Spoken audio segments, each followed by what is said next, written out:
ചൂണ്ട ബോട്ടുകൾ ഒരുപാടുണ്ട് നമ്മുടെ ഈ ഗ്രൗണ്ടിലിട്ടാ. ഉച്ചക്ക് നല്ല പണിയെടുത്ത് വിശന്ന് വരാൻ നേരത്ത് നല്ലൊരു ചൂടൻ മീൻകറിയും ചോറും കിട്ടിക്കഴിഞ്ഞാൽ എങ്ങനെ ഉണ്ടാവും? ഇന്ന് നമുക്ക് കറിക്കെടുത്തേക്കാണ് ഊളാവും അതുപോലെ തന്നെ സ്രാവും ഉണ്ടാ.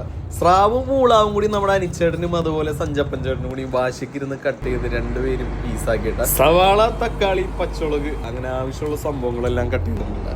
ഞാൻ നിങ്ങൾക്ക് ഉറപ്പ് തരുന്നു, ഏതൊരു ഹോട്ടലിൽ പോയി കഴിഞ്ഞാലും നിങ്ങൾക്ക് ഇത്രയും ഫ്രഷ് ആയിട്ട് ഒരു മീൻകറി എവിടെ നിന്നും കഴിക്കാൻ പറ്റില്ല. അതിന് നിങ്ങൾ കടലിൽ തന്നെ വന്നോട്ടെ.